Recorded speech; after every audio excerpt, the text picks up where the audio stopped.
with Renee.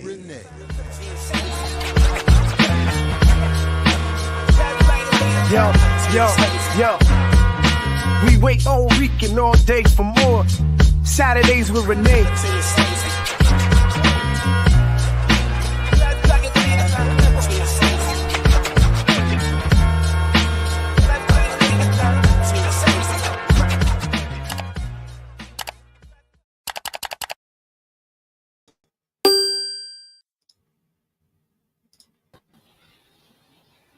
All right, welcome everybody back to Black Liberation Media and Saturdays with Renee, featuring Renee Johnston. I'm Jared Ball, very happy to be co-hosting.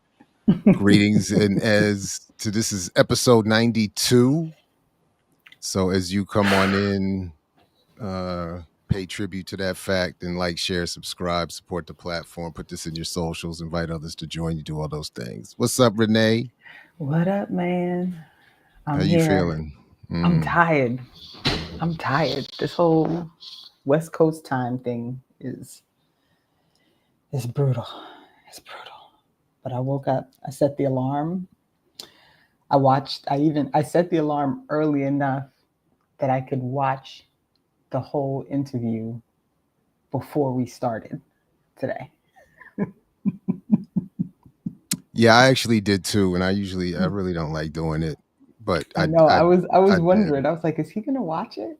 Yeah, I watched it. And you couldn't even, in the version we got, you couldn't even play it on double speed. I know. So, yeah. But the full interview in question is now linked in the show description. It did hit the YouTube. So we're talking about Kehinde Andrews and his Making It Plain documentary, and he's been releasing all of the interviews from that documentary individually, and then the one with me was just published this morning, again linked in the show description. You can see the whole thing, and Kehinde, we expect, will be joining us, I'm assuming, shortly. Yeah, I just sent him a note to make sure, because that whole time difference thing, I don't know what time it is there. I just, and then we're also, by the way, hoping still that future Dr. Erika Brown might be joining us as well. So from the Brokish crew. So she said give her 30 and she'll try. Oh, she did? Okay. And then I wrote back to let her know that I might or might not drag her if she doesn't show up, even though she gave warning and she might not show up. So we'll see how it goes. People just don't want to be honest about that they're all struggling from their wild celebrations of this country's independence last night. Tell the truth. We were in a text chat with Geechee and Amber, and I told Amber, leave that man alone. He's getting his fireworks celebration prepared. So. And I'll continue to beg folks forgiveness if they notice, but I'm still nursing this sty. So if you see me, whatever, that's what it is. God, those are the worst. It's so bad. It's so annoying. And I think this is the worst one I've ever had, actually. It's just taking forever. And it just feels like my eye is like out here. It's very distracting. And, but anyway, but I'm a soldier, you know what I'm saying? Warrior.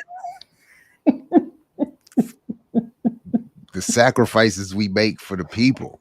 For real, it's because it is 8 a.m. here and I'm up. I haven't had coffee.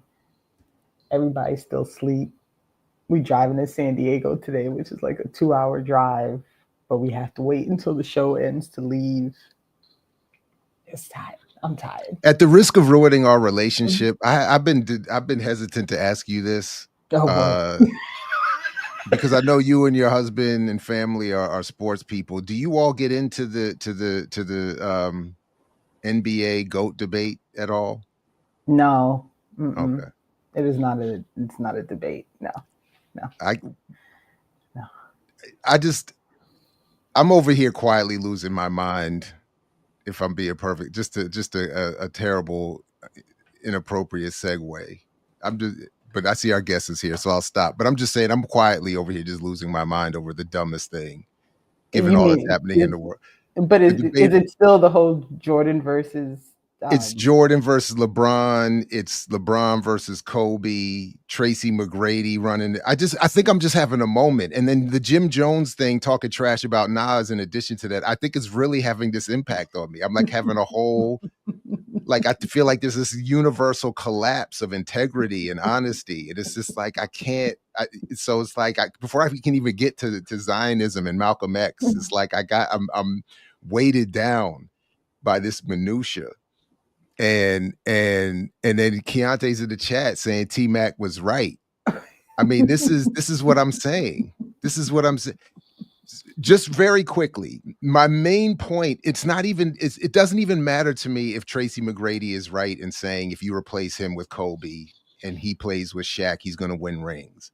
It's that you would say it out your mouth as if to disrespect the game, Kobe, what they did. And the fact is, even Stephen A had to remind him, you were up 3-1 in your own playoffs and they couldn't even get out the first round.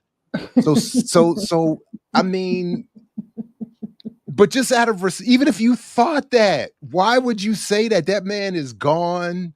You know what I'm saying? And you didn't do it. You didn't do it. He did it. It is. So yeah, look, when we get off the air today, I'm about to go out back. I got the Uncle Nearest ready. I'm gonna be hanging with the dog, and I'm gonna be talking all kinds of trash about who I think I am and what I think my status in the world should be. And me and the dog are gonna have a very honest conversation. But I would never go on the YouTube with it, just out of respect to the game.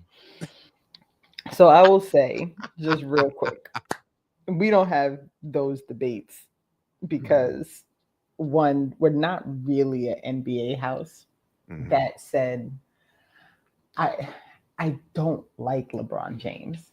So I have no, like, I respect that he's a good player, whatever, but he flopped too much for me. And so I've never been, he's always whining about not getting the call. Like, players like that get on my nerves, and he's always been that way.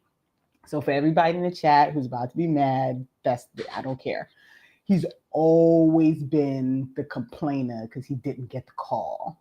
Always. And that annoys me. And so one day when it's, oh, sorry. Go ahead. So I just never, so this whole like GOAT debate and I agree with you. Like, Kobe's gone. It just seems to be wildly like weird to be doing a whole like, comparative. That's just it's just weird. I just so one day. Sorry, real quick. But somebody said in the chat, like, the game has changed so much, and it really, really has. Like, I think even trying to make these like broad-based, like, this person would be like, I just don't know that you could say it. And I also want to say for the record that there are a wildly large amount of really good basketball players that never left 4th Street in New York, right? And so, like, I don't know that the greatest basketball player of all times has ever actually been identified, because how do you know who never got to the NBA? So just saying for the record, like.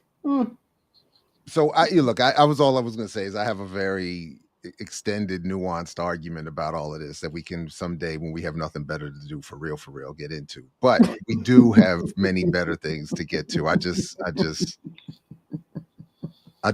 wanted to share with the world I'm having this personal collapse. An existential crisis. It is an existential crisis. I mean, I'm saying from flat Earth to LeBron. It's like humanity is just never mind the whole genocide and all of that. Never mind all of that. It's so. And I'm with Kehinde. Tim Duncan, who beat LeBron soundly, but whatever, should be mentioned as well. All right. So should we proceed to more important? Let us proceed and give the people what they need. All right. So welcome, Kehinde Andrews, back to the platform. Good to see you again, brother. And among other things, author, filmmaker, post and of making it plain. The link to my interview that just dropped is in the show description, and through that you can get to the whole channel. But anyway, thank you. Welcome back. Good to see you again. No worries. Good to see you. I just say Bill Russell's the GOAT, so none of this really matters, right? I mean, all right. Anyway, I'm just, I just.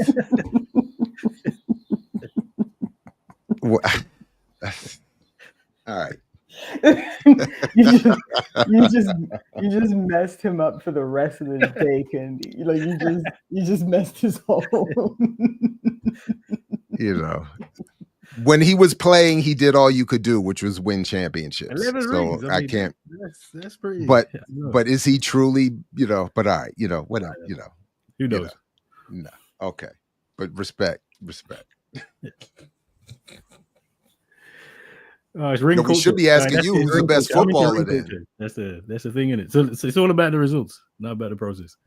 That's an interesting theory. In all things, actually. Well, LeBron went from saying we're going to win all these rings in Miami as he thought he was going to catch Jordan. And then when he saw he wasn't going to catch Jordan, now he's running this new narrative that rings don't mean as much. And so it's like, what are we doing here? Do they or do they not matter? You know what I'm saying? Like now they don't matter because you only got 4? Okay. All right. And then to say he only has 4 is also kind of crazy, but whatever. I mean, it's only in comparison to the people he keeps trying to say he's better than. So, which is only one person. That's the other thing. Like, it's like my guy. There's people, although I don't even think, to me, LeBron wouldn't even be in the top 10. But usually, no, he's. I don't think he's nearly as good as people think he is. He's just benefited from immense rules changes and a narrative in a league that needs him to be successful, because after Jordan they didn't have the market anyway. But again, I didn't mean to I keep but I'm just saying, after the show I'll be in my backyard if anybody wants to pull up. We can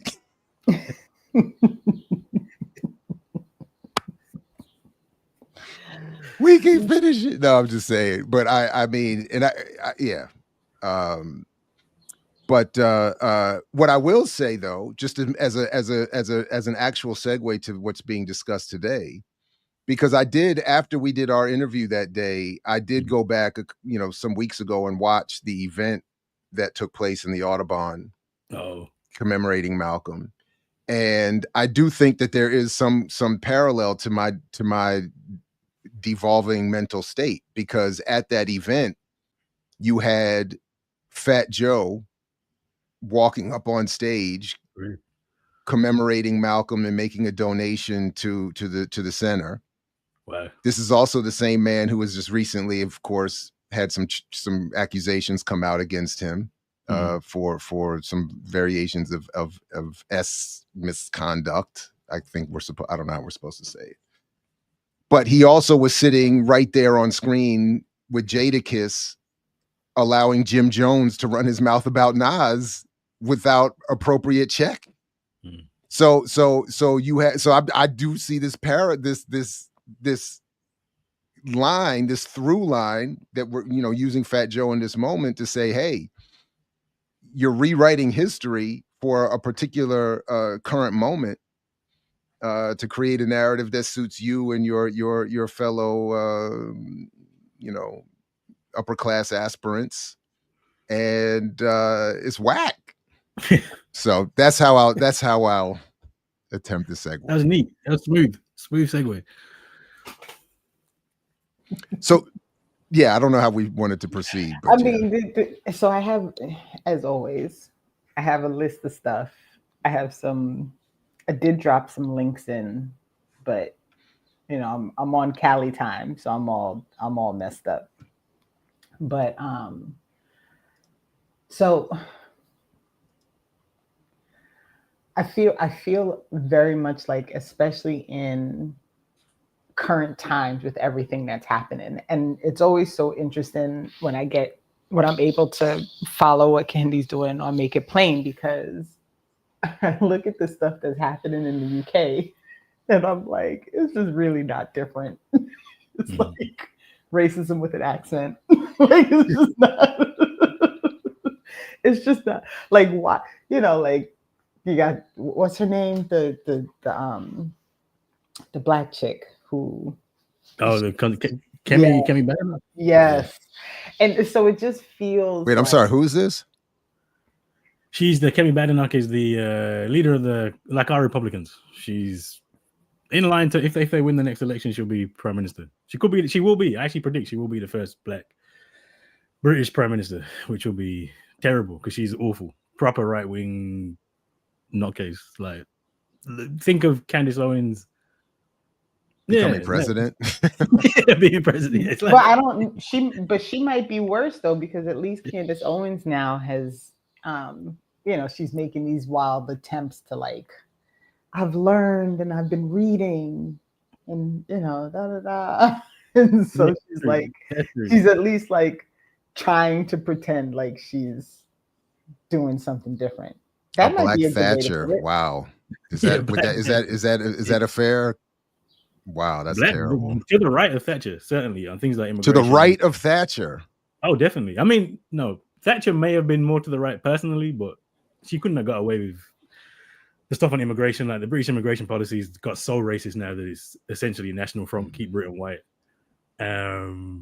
We just really learned to play identity politics, US identity politics, where you get a black person to say the racist things. We started doing that in the UK, and we do it really, really well. Kemi Badenoch, like I said, I think she will be the first black prime minister. And when she was running for head of the Conservative Party, the actual fascists, Britain First, were supporting her. Like that's how bad she is. She had the support of actual fascists, and she'll be our first black PM. So, and you've been saying that for a long time. So it'll be when does that next process happen there? Well, it's not for a few years. The thing is, she might not make it. So we don't have election for 4 years. So It's possible she doesn't get there. But if she gets there, she's gonna win, and it'll be awful. Yeah. I mean, she's something. She's yeah. I first came across her. I think I wrote, was it Psychosis of Whiteness? Yeah, she did this speech. She was the Equalities Minister when they were in government, which is again highly ironic, given she's anti-trans, anti-women, I think, definitely anti-black people. And she gave this speech for Black History Month where this was just after Black Lives Matter. So this was like Black Lives Matter summer just happened. And she comes out and says, look, we don't need to decolonize the curriculum because it's not colonized. In Nigeria, where I'm from, we didn't talk about slavery because, we talked about our Nigerian slave traders who were selling people. Why do we need a Black History Month? She was really upset that her daughter was singing the praises of Black History Month and said, well, why would she need to know Black history? It's just, there's no such thing as Black history. We're all the same. That's Kemi Badenoch. Yeah, not the best, but she does it well. So give her credit, I guess. Where is you? I don't know. So for folks who don't know, the first time Kenny and I had a conversation, it was because he graced me with the ability to come on and talk to him. This was before the election. And we had a very lengthy and good, both off camera, off Zoom and on conversation about how these things kind of work in tandem. And it's been really interesting to kind of, especially now watching how the politics are evolving under Trump.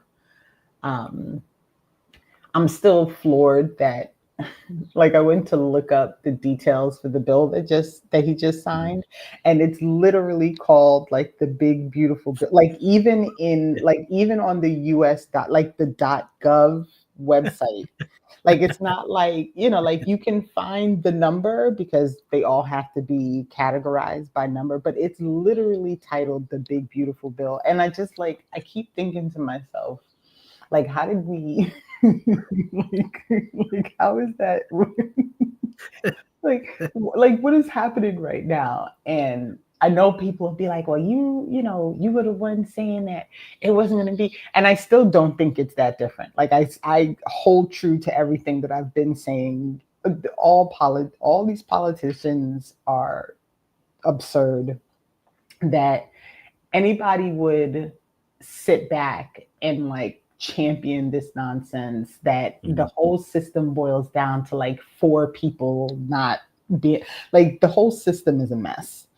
And so my point still stands that if we make the focus of the problems right now, that it's just Trump and it's just the Republicans, and we don't see the greater picture of all the things that led up to this moment right now and how they are going to continue to happen through this next presidency and into the next one, because people are still focusing on individuals instead of focusing on the larger scheme and the largest system, the largest system that is the actual problem.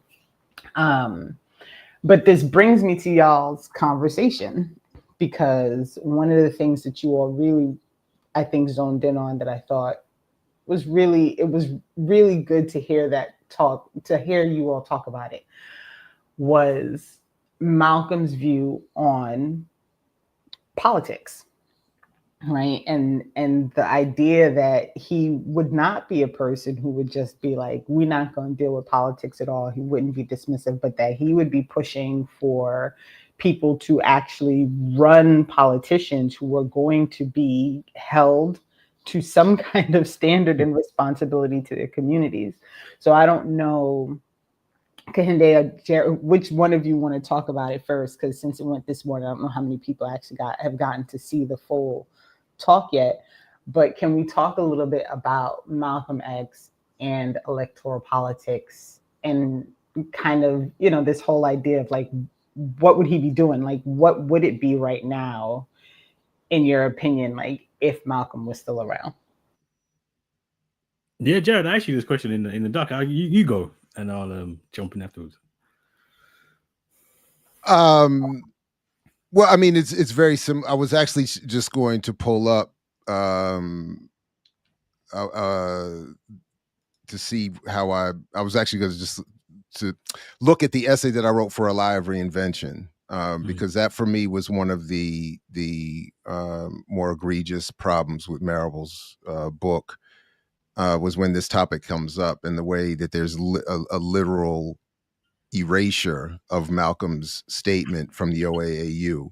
So again, I often don't, I don't like to speculate. I don't think it's fair, and can be difficult. But in terms of where Malcolm was at the end of his life and what he left for us as a document and statements to follow, he seemed to have been very clear, including what he was saying in the OAAU about the use of the vote. And to your point, Renee, this is something that I find myself, I think we're all struggling with in 2025, is that I've interpreted Malcolm to be saying a version of what we are saying today. Voting is not the most exciting thing. It's not going to solve everything. It is, however, something that is legal. It is something to be overtly discussed. And it is something that captures a lot of people's attention and political behavior. So, and again, I continue to think that a lot of people that claim that they don't vote either do and support a Democrat, or people who when they don't vote at all, don't engage in the discussion around electoral politics that Malcolm was encouraging, which is to engage it as an organized entity with very radical ideas, and the desire, as you said, Renee, to control the process. That is, produce the candidate, produce the platform, produce the analysis that person would then be elected to carry forth, as opposed to what we often get today, which is we hope someone will be brilliant and articulate and pretty and do everything that we can't do, which is, I think, not how it should be. It should be we're picking someone who is qualified and capable to carry our message. That's supposed to be the point, not that they become the font of the analysis and the centerpiece, and then deliver upon us something to follow and then vote for. That's exactly wrong, even if they happen to be doing something good in that moment. So that's really it. That in sum, that Malcolm advocated a very radical approach to voting. He did not abdicate that space. He did not cede that space. and I think was very clear that it's supposed to be a stepping stone to other forms of organization, militancy, and to be working in tandem, especially now that I've gone back and read more about his relationship with Ram. It's supposed to, he was very clear, it was supposed to be something happening in tandem with many more radical, even covert efforts. So yeah, I'll stop there. Yeah, I mean, I think that's like if you look at OAU, it was very clear. So Malcolm has a short range program and a long range program, and says very clearly, if you're here, similar, the Panthers kind of pick this up and say survival pending revolution.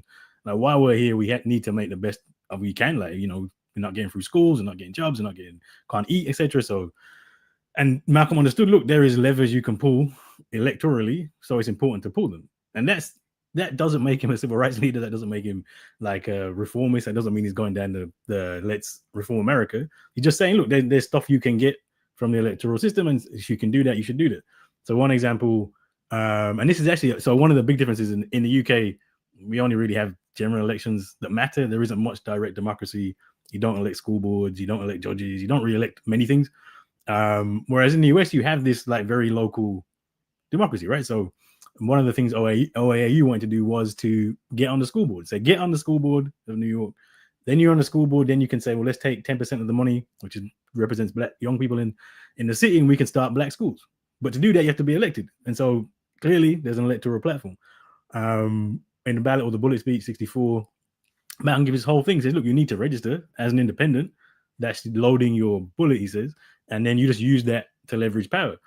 But that was very much a strategy that could help the revolution. And in the long range, Malcolm's a revolutionary and believes you need to have the Pan-African revolution, right? But in the short term, how do you get there? You can pull some of these levers, and it's important not to give them up. And so, like Mamdani's potential election, the winning the Democratic nomination as the mayor of New York, I'm sure Malcolm would have said that's good, right? You as mayor, you have certain powers, you can do certain things, and would support that. But that doesn't make somebody a civil rights person because they think you should leverage the resources you can leverage through the electoral system. And this always, so just so y'all know, I've decided to take full responsibility for making sure this whole after party thing happens. So I'm just gonna keep nagging Jared about it until we do something, because I do think, you know, it's something that I think Geechee in our conversations about what Nims has been saying with regard to like, and when he came on with y'all that morning, like this discussion of the vote is how you know how many people you have, right? Like this idea that like if you can get enough people out there to make an actual public statement about what they support and what they don't support, that you can actually figure out how many people you have when it is time to do something bigger, right? And so I'm all on board with that plan, in all honesty. And so I'm trying to figure out, like, you know, at what point, like, how do we really do something like this? And so I started to dig into the OAAU, because I know at the our core of like what it was about, what the statements were, the speech. You know, I had dropped all those links into our run sheet, Jared. Like, you know, the charter that was written, Malcolm's first speech when he announced that they were going to get started, and you know, I wonder, like, I don't want to ask a stupid question because it's going to sound stupid, but like, I wonder how much of the OAAU played in having to be rid of Malcolm X, if that makes sense. Like, as you know, like I didn't do like a timeline, so I'm not really sure what the differential was in time between when they actually got going and when he was actually assassinated. So I'm curious if there are any thoughts about, and then we can go back to actually talking about like the purpose of the OAAU and what he wanted to do, but if there are any thoughts about his potential for actually doing something that might have an impact on the political system? Could that have played a role in his assassination? And I don't know if that's a stupid question, but I hadn't gotten to the timeline to consider it. Yeah, I mean, I think certainly. I mean, what OAU's June 64. He dies in February 65, right? So it's not very long. And I would stress that Malcolm in the nation isn't a threat. The Nation of Islam is the reason Nation of Islam is still there, and Farrakhan's still there, and they haven't been assassinated. In the Nation of Islam, Malcolm wasn't really a threat because there wasn't a political program, there wasn't a revolutionary movement. It's when he leaves the nation and starts the OAU, and particularly his international travels. In fact, Malcolm thinks the CIA are going to. Malcolm was convinced the CIA would kill him because of these travels he's doing across the African continent for two reasons. One, he's giving America a bad name around the world. America's trying this Cold War, wants to keep Africa away from the communists, and so they're presenting this ridiculous image that they're solving racism. And Malcolm's going around Africa saying, "Nah, look, they're terrible. Don't trust them." And also, he thinks the worry you're going to connect the African struggle to the American struggle. He was sure the CIA were going to kill him, and there's one theory going around. He was supposed to be killed in France in '65, and the French government got wind of it and deported him to England. That's why he came to Birmingham, in where I live. He wasn't supposed to. He was supposed to be in France, but they deported him back to England. And the theory is that they found out the CIA were going to kill him in France, deported him back to England, and then just 9 days later he gets killed. So it's probably some truth in it. Certainly, OAU saying we're going to have organize. We're going to have this impact on electoral politics. Going to connect that to the diaspora. There's no doubt that's what makes him dangerous, and then they have to get rid of him, right? Because that is the movement that could have brought us freedom had it gone to fruition.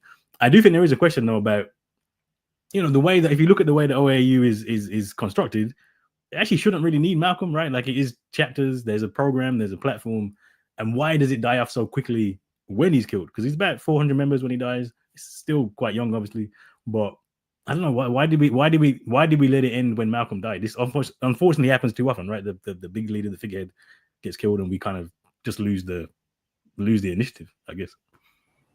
Yeah, I did. That was interesting, and it was one of his sisters who attempted to keep it going, and then it still didn't.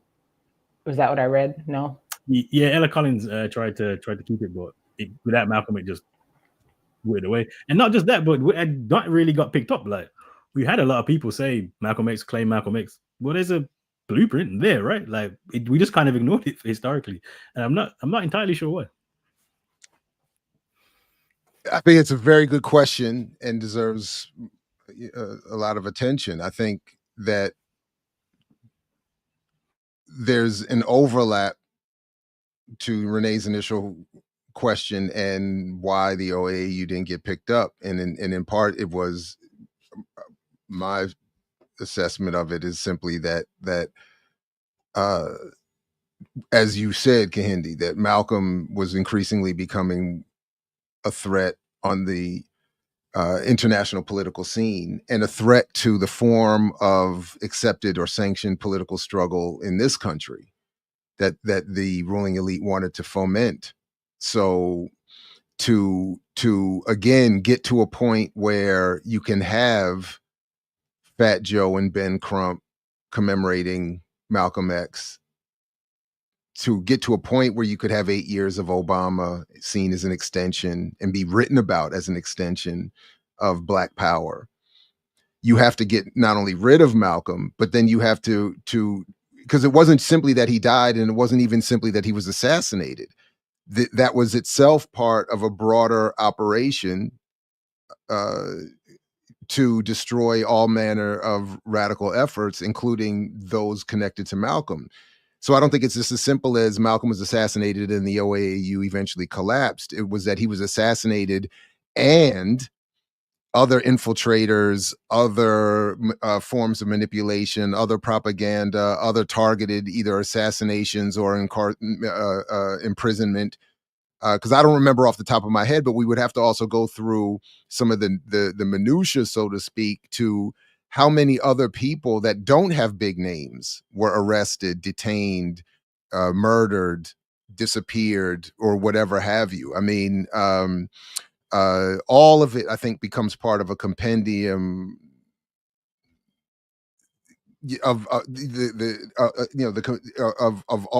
that puts that of an apparatus that destroys this one effort, one man, and then others as well. So right, because when you read this, and I don't know, I know you went to the Schomburg as part of like when you were doing your research and looking at a lot of different things, and I don't know if you looked at that collection from the OAAU that's at the Schomburg, which I discovered this morning existed. And so since I live in the area, I think I might actually put in a request to see if I can look at them.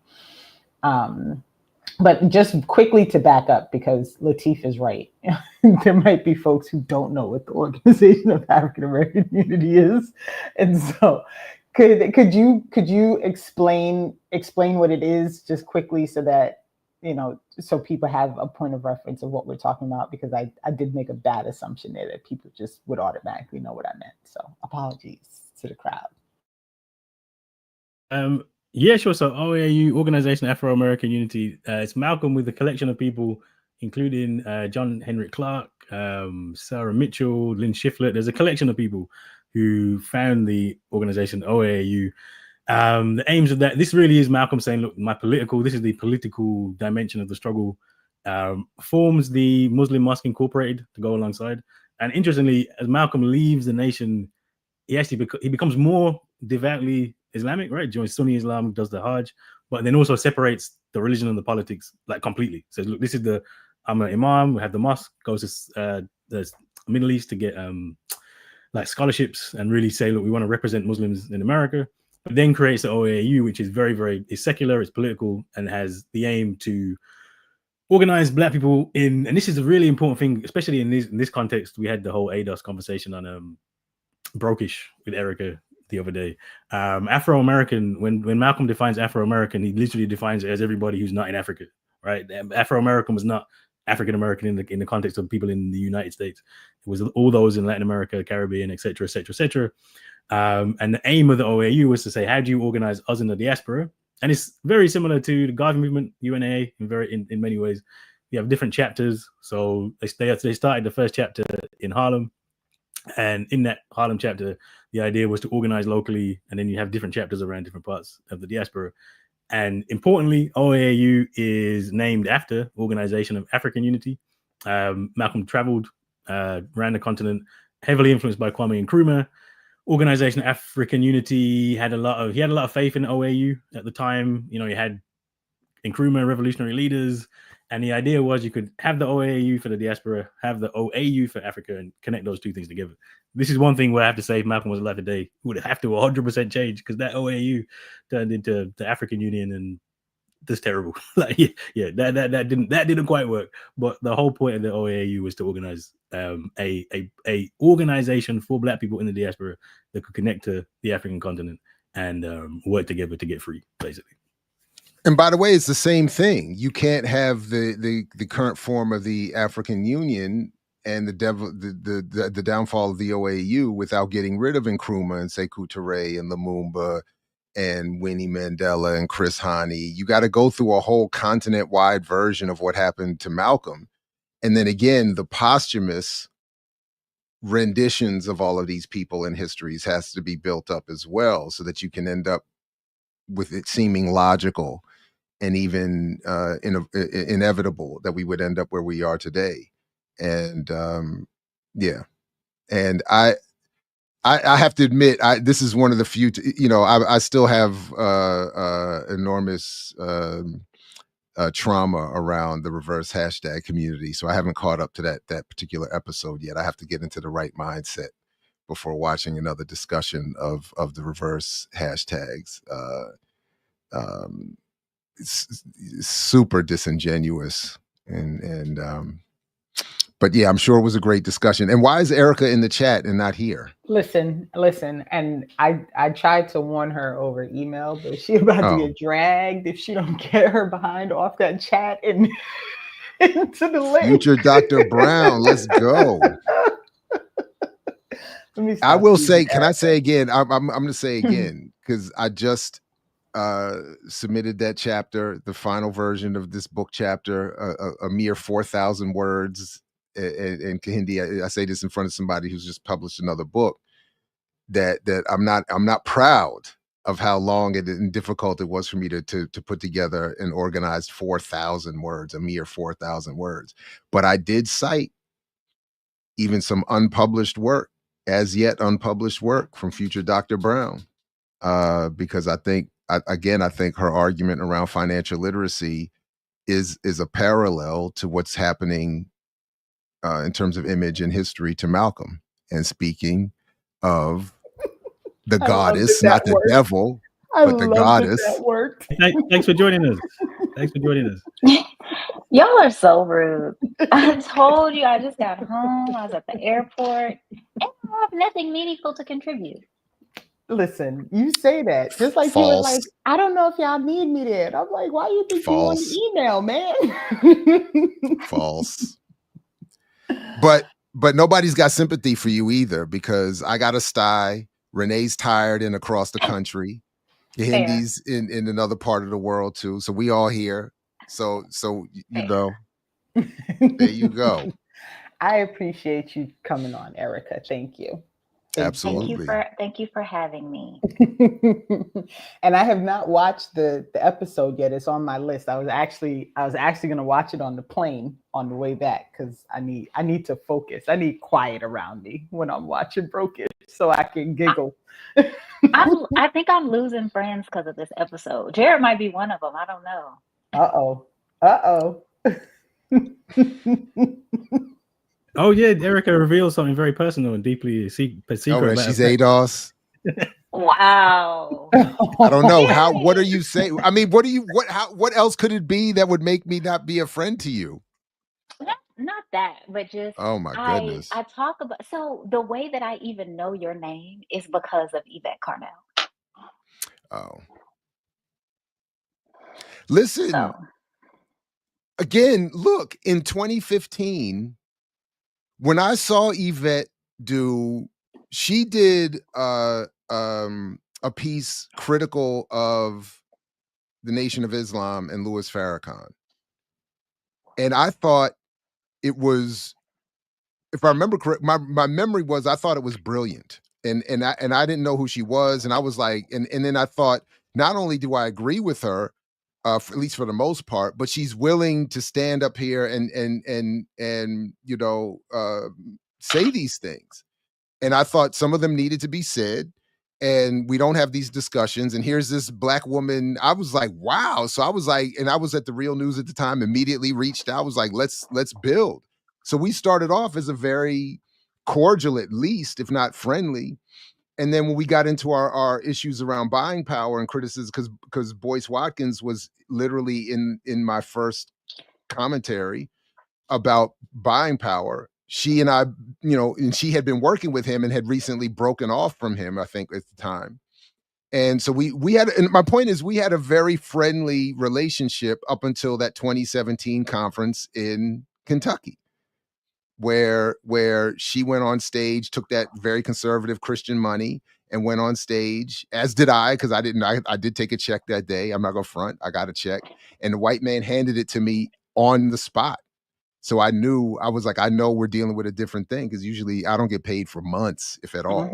So I was like, this is a different animal. They got big money and it's on hand, and a white man is handing me a check at this event. So, but my point is, I really didn't know what I had gotten myself into, and I learned very clearly that day. So we had a respectful but disagreeable conversation, and then as I did with Antonio Moore, and I thought we would continue the discussion.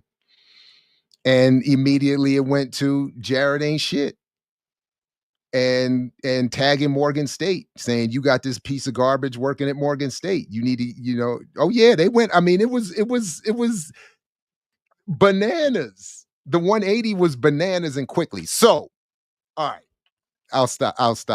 The thing that it makes me think of in relation to Malcolm X, and Kehinde and I have a lot of fights. In fact, we were fighting this morning while I was at the airport. But in the parts of his book that I read, in terms of sort of this idea of Malcolm saying, on the parts where we agree, let's agree, right? Like, if there's a way for us to come together. Let's find those things. Like, I'm going to, for lack of a better word, use you for the things that, like, if we have these points of intersection. And I think for me, I happen to come to different conclusions than ADOS people, right? But that was sort of my entryway and my foray into this space that we're in right now. So I can't have, like, I guess I have a lot of empathy because that's how I entered this space. And I hold room for people who might be able to enter this space from that place. And what are those points of intersection? And I think that there are some nuggets of truth that we can take from them if we want to, but I understand why you don't want to. But yeah, so I actually am thinking a lot about my origin story being in the ADOS movement, if you can call it that. I've never called myself that. I don't identify in that way. Let me be very clear before y'all start saying strange things. But yeah, that's why I'm here, is because of that. But I am thinking about how, in terms of just like a coming together, if we're talking about this idea of unifying an organization, how do we do that with people, even if there's only one point of intersection that we think we might be able to build on? Just quickly, I agree with you that, like, where we started, that's where I have my biases too, and I'm very defensive in certain diaspora conversations around the Black American experience, and I think, you know, and I've had many debates and arguments with friends and colleagues around that as well. So I don't have any, and I'm not at all upset at anybody starting where they are with the fight for liberation. I get it. Without belaboring the point, my issue is less about the disagreement than the disingenuous approach. Sure. And then when I started to learn more about the political background and backing, I said, okay, now it makes a little more sense. But initially it was, oh wow, we just don't agree. But okay, like, I don't see that as needing to automatically mean we're enemies or that we're going to have that level of animosity. It was the behavior around the disagreement that became a problem and is still a problem for me. But to your point, I fully get it and am empathetic, or whatever it is, to your point about how you entered these spaces. And I think a lot of people get caught in that lane as well. But yeah.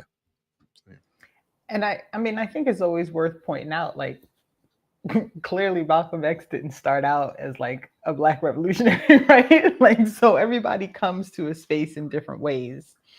And for me, when we start talking about like points of intersection, I think I'm more tend towards paying attention to where we differ, only because that's where the harm comes from.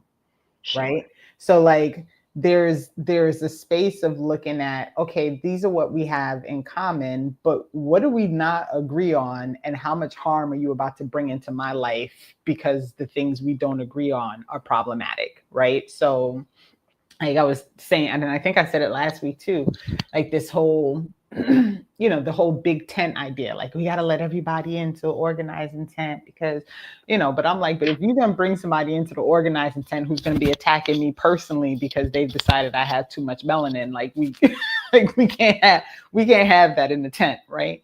And so, you know, the book's not released yet here, and I guess Kehinde don't like me enough to send me a pre-copy because he sent you one. I just made him scratch his head. Cough. No, your copies are on the way. The publishers actually should have sent them. I can't take responsibility on this one. They're on the way. I'm showing my bootleg copy. This is not even the real one. This is the bootleg copy. Not proper bootleg. That's like I had it in my bag, and Erika was there. Cough. The books are coming.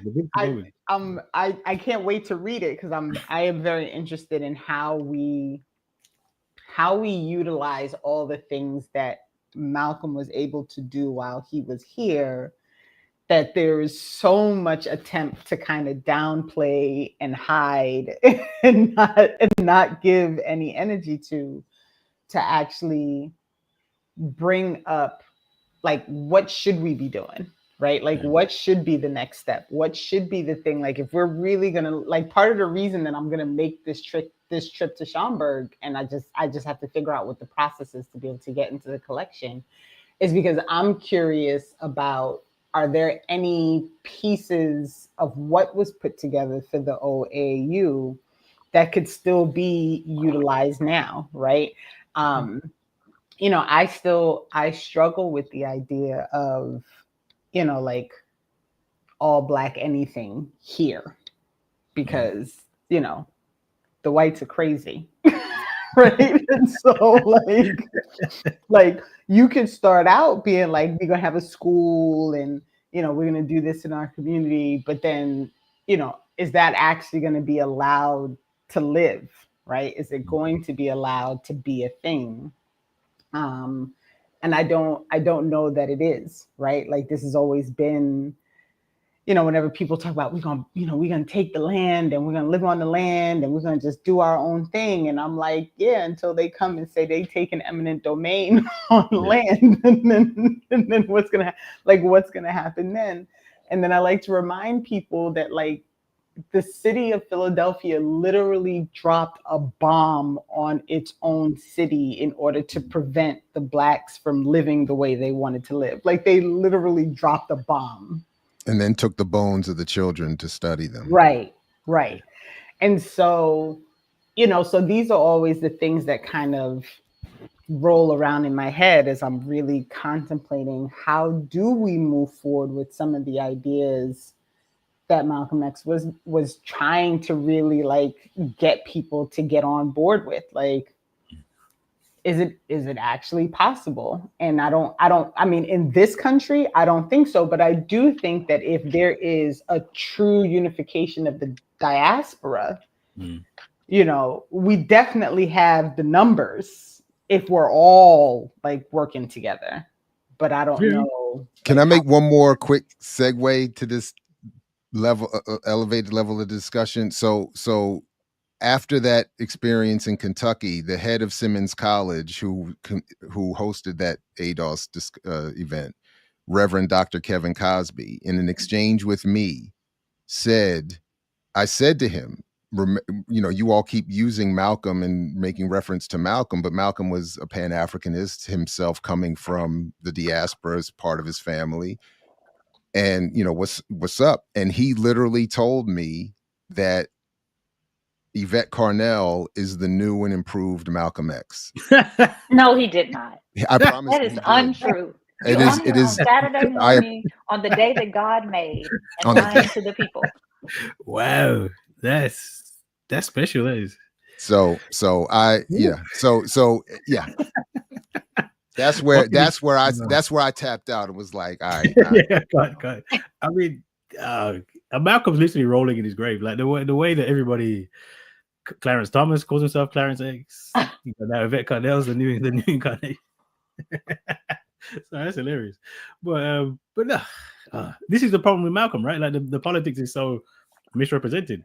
And I would say, certainly within the OAU, I would say, the platform that there is, the way that it's explained, membership, departments where you organize, you use electoral politics to get the things you need, independence. One of the things you have, so compared to here, so because most of us are still in the Caribbean or Africa, there's so few of us in the United Kingdom that when we talk about electoral power, it's a joke. Like, honestly, it's a joke. We're 3% of the population.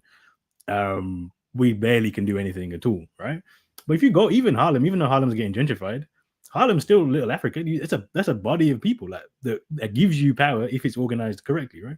One of the things that they had in the OAU was defense. Malcolm's not stupid. He's like, well, look, you need the Department of Defense. How do we defend ourselves?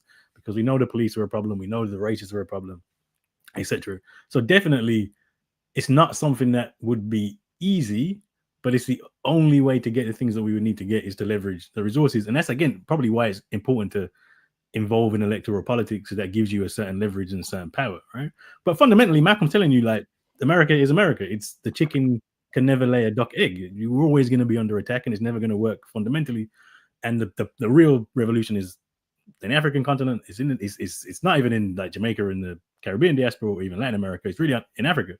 And so all of these things are temporary until we can get that what we need.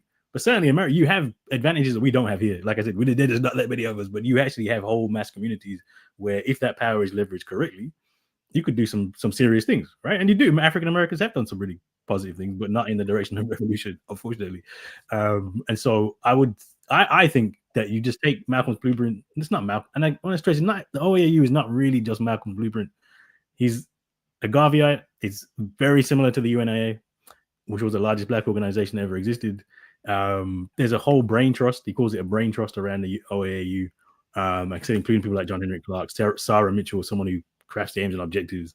There's a whole history. That I love Malcolm because Malcolm represents black radical politics the best, right? It gives you this is the analysis, this is the solution. And I would say the OAU, modify it a little bit, clean it up a bit. That is what we need. And we just need to decide that we want to do it. But unfortunately, some of us believe Yvette Carnell is the reincarnation of Malcolm X. So that would be a problem, I guess. But Kehinde, here's the part that I don't quite understand. And I'm not coming here asking you for the answer because, you don't have it, right? Who among us has the answer? But even if we're talking about organizing in Africa, back to the point of the white people, the white people are going to try to kill you, whether you're in the United States, whether you're in Africa, whether you're in other parts of the diaspora. Like, how do you organize against that part? Like, how do you organize against that? And how do you also organize in the face of, unfortunately, so many Black people who want to be aligned to whiteness and to the project of capitalism? How do you do these things? Well, I mean, I think one of the things we understand that they're against us, and so you have to. Are there ways you can plan around? I mean, a big thing is, and this is actually one of the things I'm always trying to say with Malcolm. We put too much faith in the figurehead. So like Malcolm dies, OAU collapses. Can you create an organization that doesn't really one person sells out or dies or whatever, and the organization continues? So it's really about sustainable organization, political education. Malcolm always said political education to kind of overcome. Like, why do people think that capitalism is great? It's because we're not politically educated in the way that we should be. And also remember that people are really, this is where Marx gets it right? Historical materialism. People are generally attracted to these ideas of capitalism, America, whiteness, because they think that's where they're going to get money from, right? If you can actually do things in the community that will give people jobs, that will improve their conditions, they'll come around. Like, people aren't really wed to it. They're wed to it because they think that's all there is. Show them a different way, and why not, right? Right. And there's also, so this is why I'm like obsessed with what's happening in the Sahel, right? Because I'm like watching and waiting to see, like, can this act? Because part of the reason the West is so against the Sahel state coalition is because if it works, they're going to have a real problem on their hands, right? And so as we watch and kind of wait to see what strategies come out of that, like, are they going to be able to actually fight whatever comes their way? Because you're exactly right. Like, the goal is always going to be for a struggle like what's happened in the Sahel to not work, right? Yeah. Like, as the people in Haiti are like going nuts because they're like, you're not just going to say like, this is what y'all gonna do. Like, we're gonna, there's gonna be a fight. Watching how that plays out. And Haiti for me is very like, I'm watching it carefully because there's such a history there of revolution, right? Which is also why it's so important that all these Western forces are impeding the people's ability to actually take care of themselves, right? And it's also why they're using other Black people as the dominant force to physically try to stop it, right? Like, it's such a, it's insidious how these things, like, how they play out. And so it's a real, it's a real question, like, how, and it's really similar to the question I asked earlier, like, eminent domain, like, how do you fight these forces who their entire goal is to just maintain their power and maintain their wealth and maintain capitalism, and they don't really care how many people die underneath it, right? Like, they just don't care. And so I don't have the answer either, Erika, but I do think it's important that we always ask the question. And so people and I think in part is because I want people to understand that I am not naive in this, right? Like, I understand that this is a much bigger battle than just like getting people to go vote on a Tuesday when they have to go to work instead, right? Like there's a much bigger fight at hand. But it's still, I think, like we have to start somewhere, right? And so I actually feel like is the bigger problem that we face here. And I hear what you're saying, Kehinde, about like, we're 3% in the UK. And so like, how much can we really gather? But, the bigger problem for me here is there are so many different pockets of people who are claiming to be doing the same thing. Yeah. And so you have multiple people in multiple places claiming to be doing a thing. Almost none of them are actually doing the thing that they're claiming to do, but they are distracting the people from being able to actually work as a unified group in the effort of getting that thing done. And so it's this constant battle against the propaganda and the stories and the money and the nonprofits and like all these things that swirl around. And it's all, in my opinion, in an effort to really like distract us from being able to get anything done. So we spend all this time like fighting about who's right. Like I have I'm so over ADOS and like these FBA people, like I'm over them, right? Like I don't want to talk about like, why I'm the problem because my family came here and, whatever, like, you know what I mean? So I just don't want to, but it's part of the problem because they in this push of, no, it has to be us first. Like they have created an entire fight based on something that maybe if we all were fighting for all of us to have the same freedoms, you wouldn't feel the need to be demanding this thing just for you. Yeah. Right? Like it's exhausting, man. Yeah, no, it is. But I think I'm going to go back a second because was something I wanted to say around the safety thing. Because actually Malcolm, when he's in visiting Ghana, and he essentially knows he's going to be killed, and they say, look, bring your family to Ghana, you'll be safe, you'll be fine, you'll be healthy, you can stay in Ghana. And he says, no, look, it's really important I go back to America because there's work in America, and one of the advantages that we have because of slavery, ironically, is that there's millions of us in the West, right? So imagine the Sahel. Imagine you actually had the Pan-African Revolution, and they'd just kill everybody. Like they would literally just nuclear bomb kill everybody. They don't need African people. They just erase us. But actually having 40 million African Americans, there's 40 million in the Caribbean. That's a people here in the West that makes us actually really, really, really, really dangerous as a force if we're connected to what's happening on the African continent. And I don't think we can underestimate that power. That is power, even though obviously it's limited power. But that does give us a stake, a foothold to have at least some impact on what occurs in theory, at least. On the issue of all the distractions, it's definitely a thing because that's the thing about unity is always an important one for Malcolm, because Malcolm's stressing unity, organization, Afro-American unity, talks about the Black United Front, invites all the civil rights leaders to all the events, even in the Nation of Islam. It was kind of an invite where it wasn't really an invite. It was it's kind of almost like a cheeky invite where he knows you're not going to turn up and then he can cost you. But it's very much like he's talking about we need to get us all together. And you can read that to say, look, it's the big tent politics. But one of the things Malcolm always said is if you're bringing us together, though, you have to have the radical agenda. And if you don't have that agenda, then we can't go anywhere, right? And I think let's imagine you had the modern day OAU that said let's in New York, let's try and bring people together. Let's try and get on this right platform. Let's try and say, I don't know, we need a school. We need to have some kind of defense to stop police. We need to have these concrete things we need to do. And if you're on board, you're on board. If you're not on board, you're not on board. That's the kind of test for unity. And I think once you start to deliver those things, community will come on board, and then you can do political education, then you can do the rest. But people just want to see things happen, and a lot of the time there's a lot of talk, but there's no action. And I think that's why people start to drift off down these various rabbit holes, I think. Yeah, that's all fair. Very. So something else you all talked about that I found very interesting was the movie and Spike Lee and Jared already. You didn't even let me finish. You're already shaking. So, I mean, I remember when the movie came out, and I remember going to see the movie and being like, "Oh, this was dope," and then reading the book and being like, wait a minute. These two things don't exactly match up, but okay.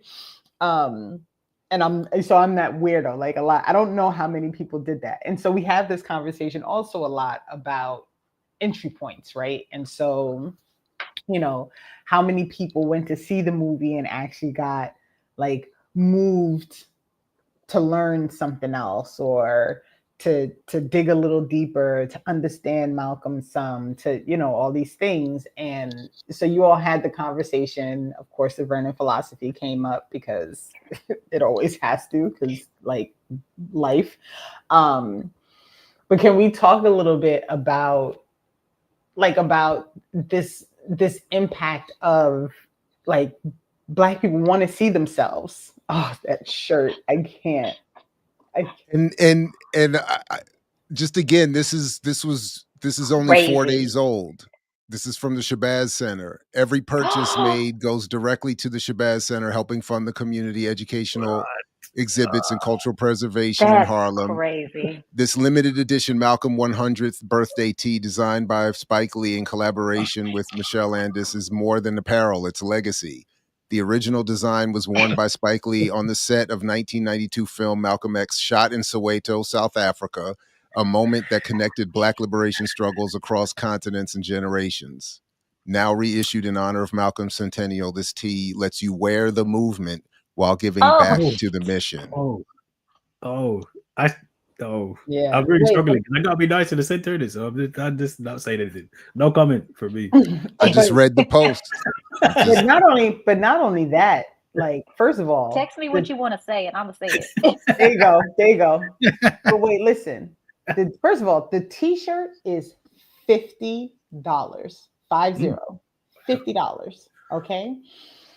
When you go to the two places that, you know, work together to get this t-shirt made, which is Spike Lee's 40 Acres thing, and this other company, Maurice and something West. I don't remember the name. Sorry if I missed.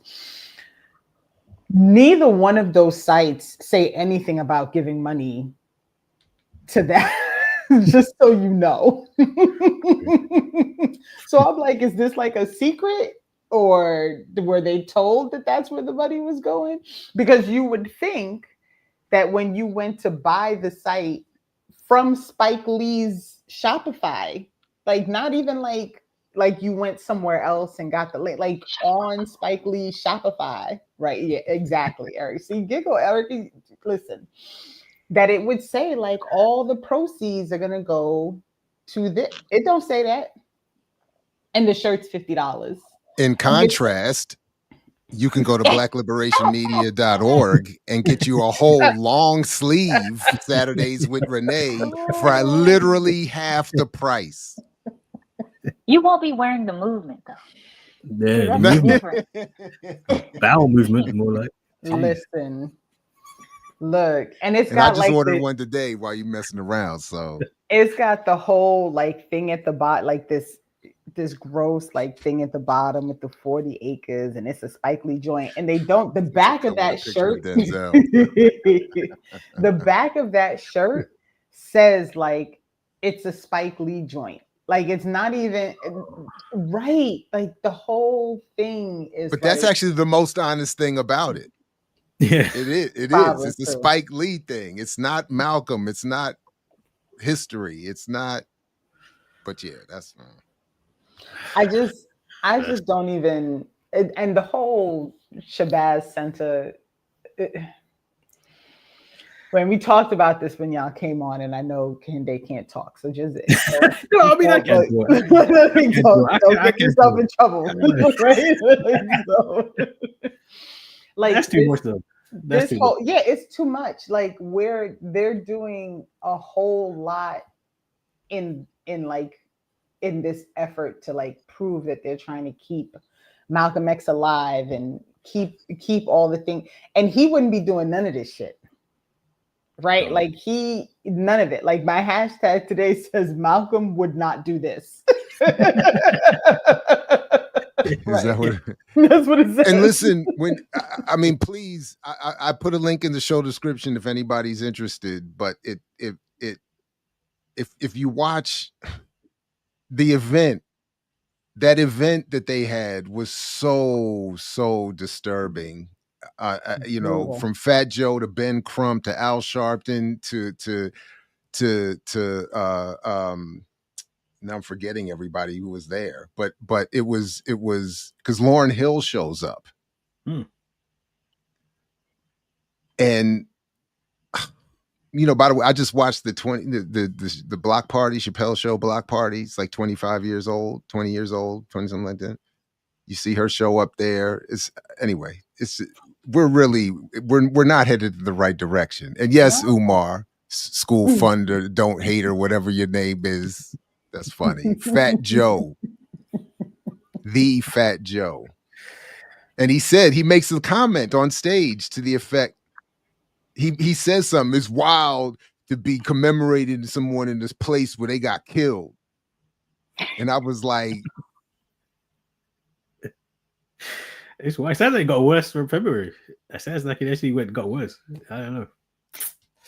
I don't even, because somebody said in the chat, like, could you just give to the center without buying the shirt?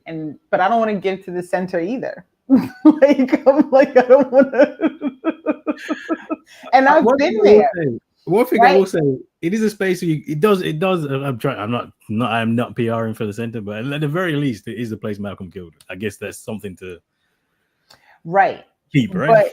But I feel like, and we've been, listen, don't get me wrong, we've been, right? We brought my son, we went out there. We've actually gone out there multiple times just to kind of be in the space when, you know, on multiple, you know, different, mostly I think we go on the anniversary of his actual assassination, and we just go just to be in the space. And so this is not, like, I'm not trying to say like the space is irrelevant. I am saying the things that they are using the space for have nothing to do with Malcolm X. Like, it's just, right? So I feel even worse. So I'm saying this is a self-criticism. When I went there that day, and especially having seen that event, I'm increasingly hating museums of any kind in this context, and because I see them as trophies, they're you know, they become the trophies to empire.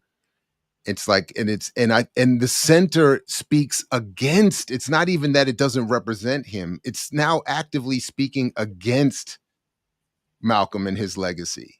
So I say, as a self-criticism, I was saying, because it just occurred to me for the no good reason, just this year, I've only been to that center and never to his actual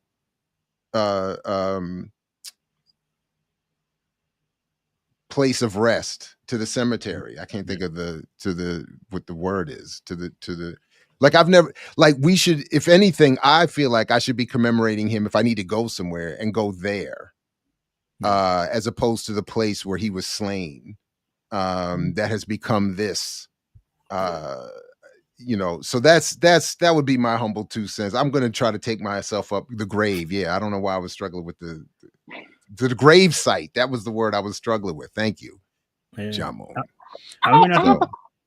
Go ahead. No, I was just going to say, I think, like, I've been thinking about this a lot. I think it'd be actually better if we just forgot Malcolm completely, rather than the misrepresentation that we have. I think that's actually more dangerous than just, oh, who's Malcolm X? Because it does so much damage. The fact that T-shirt, that's so much too far. And if I'm 100%, they don't even know what to do with themselves. He's like, why? Honestly, had I known all this stuff before, I don't think we'd have filmed in the center. If I'm just being real, but I didn't know that. I was just like, we'll just rock up, film in the center, and see what. Having known all of this, I probably would have made a different decision if I'm 100% honest. And especially seeing that T-shirt, because that the American flag, like, come on, that's.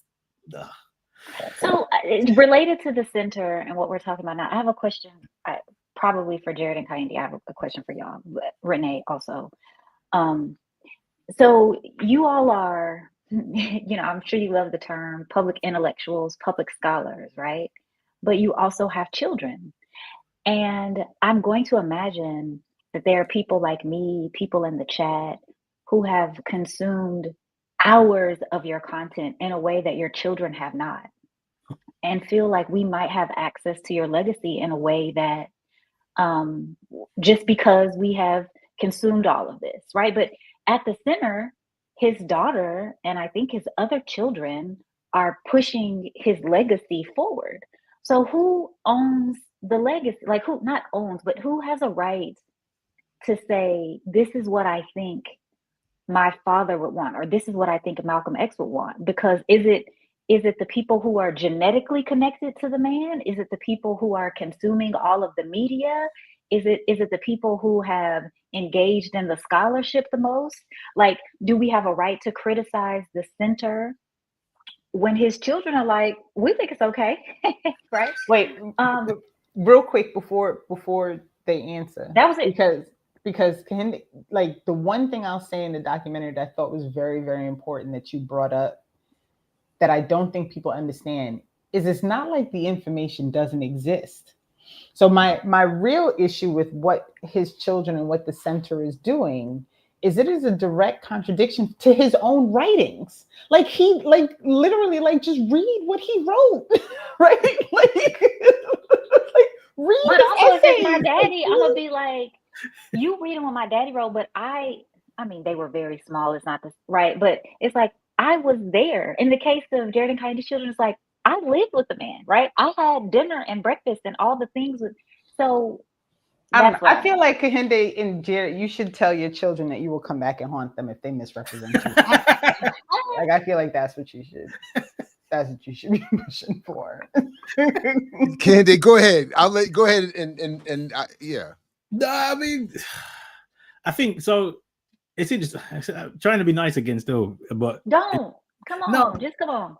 No, I know. I generally, I think in any case, children are not necessarily. There's no reason because you can be biologically connected to somebody, you would be the person that passes on their legacy. And I think you can look at that historically is the case, particularly with someone like Malcolm, where they're there, but they don't really know him. I mean, they're young. They're all really, really young when he dies.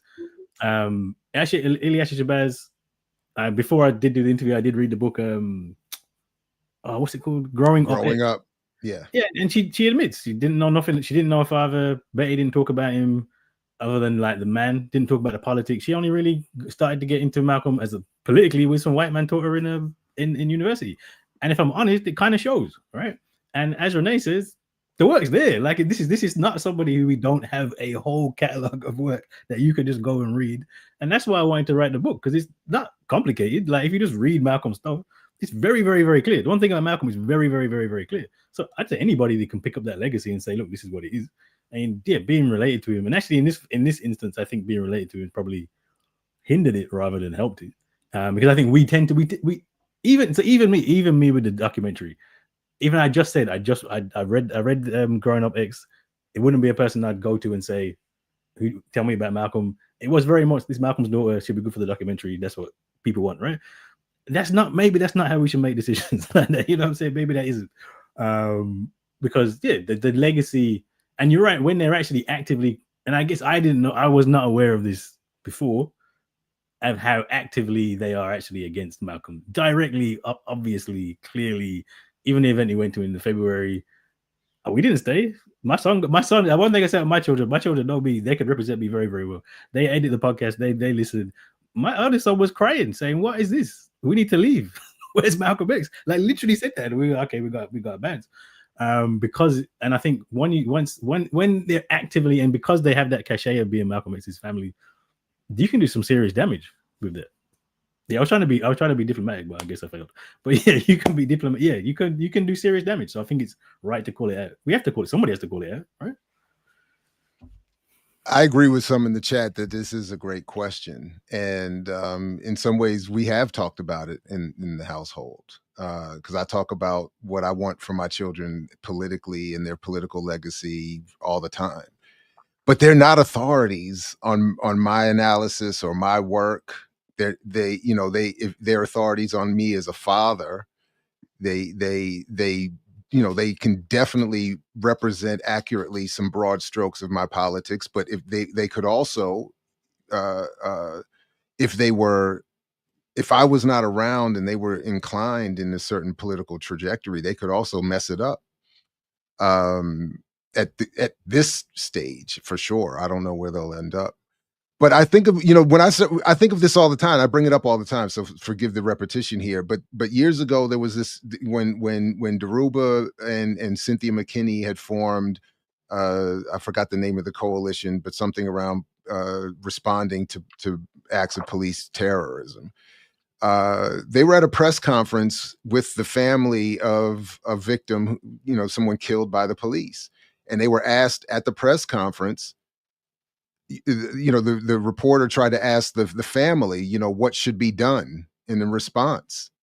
And Dhoruba took the mic and interrupted. And I got in the moment, it's, it's like a, it's abrupt. But Dhoruba's point in taking the mic and interrupting was, that's not their decision. That's not for them to answer. And it sounded even harsh initially, as I remember it. But I think he was right. His point was, the family is here to mourn and heal and get themselves back together. The analysis as to what is to be done about police violence, that's got to come from the organized community. And I think the same way with this, like, absolutely, we should respect someone's relationship, personal and familial and all biological and all of that. But very lastly, he may even be in the chat, but one of my homeboys some years ago put together an event where we had, I believe, I forgot the exact great level of great, but like the great-great-grandson of Nat Turner was at the event.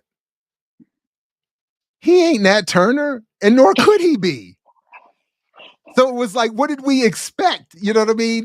Like, we didn't know, what did we expect out of him politically? He was going to come in there with an axe and start swinging.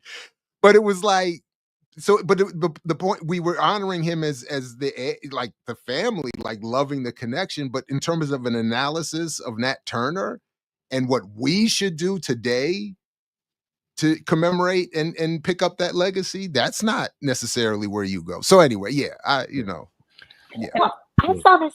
Sorry, I saw this play out in real time when we were at the National Black Radical Organizing Conference, trying to get all the stuff in, and one of Mumia's sons was there, and so we were in a session, and they were talking about political prisoners, and then he stood up and he had some things to say, and some other people who actually know Mumia and were, I think, imprisoned alongside of him, or at least in organization alongside him. They were like, "No, who are you?" And then so the guy starts explaining, he's like, "I know your mother. I've known your family longer than you've known your family." And so it was just this very interesting dynamic of somebody who, you could tell he was trying to claim this legacy of, that's my father. And they were like, "But you don't know him like we know him." And I find it fascinating just in terms of how all of that works, because if ultimately the conclusion that y'all are coming to is that they're not necessarily the standard bearers, then yes, I do wonder what utility they have, if any, whether it's at the Shabazz Center or what, if it's MLK's kids or if it's Malcolm X's kids, what do they offer us? Nothing, So just to say, it ties into this whole great man of history, generally men, but not always men. And then it gets great person, but it tends to be men. Let's be real, it tends to be great man history, right? But great person history, and obviously the kids are going to pass it down, and then so made by the men who write the histories about men, maybe. But I don't want to just leave you hanging out.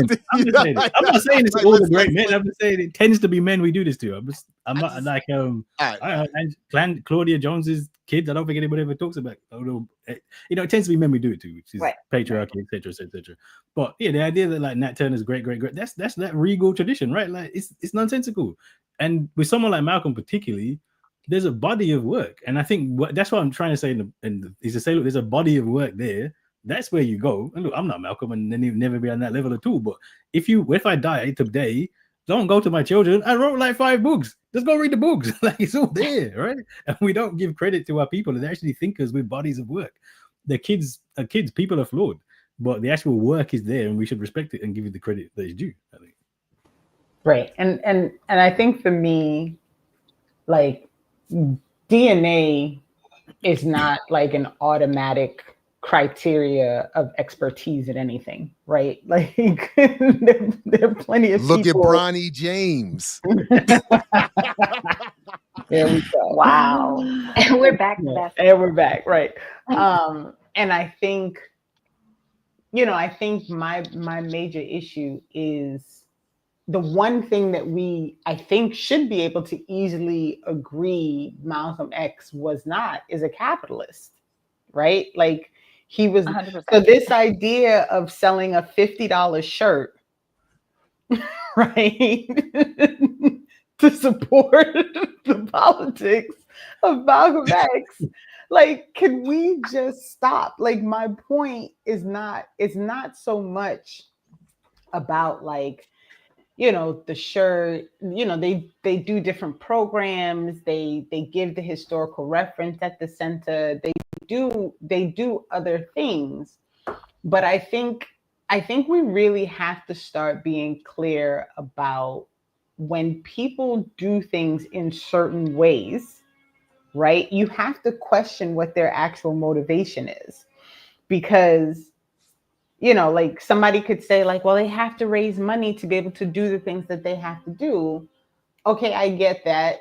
Like, but that's because of the system, right? It's because we live in a capitalist system, which is the system that Malcolm spent his entire body of work as a radical and a revolutionary was against capitalism.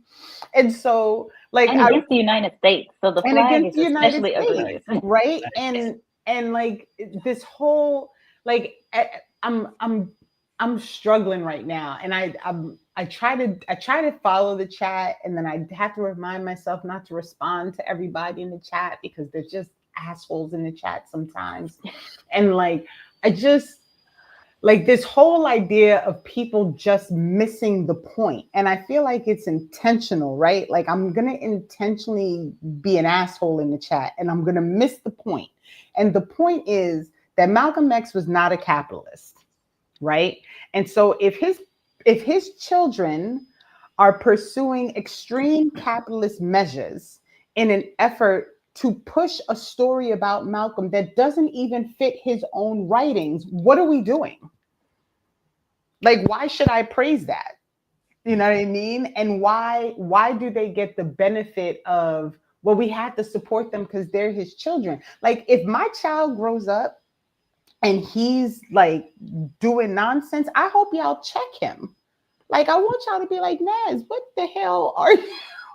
What are you doing? Like, you spent all that time with your mother and you think this is what she wanted you to do? Like, please check him. Please, I beg of you, check him. Because I think part of the problem is it's allowed. So now you have, like I couldn't even watch that thing. So hats off to you, Jared, because you sent it and I was like, I'm just not doing it. Like I refused. I can't, like you have. The band was good. Salute to the band. They probably had good canapes as well. They had good canapes.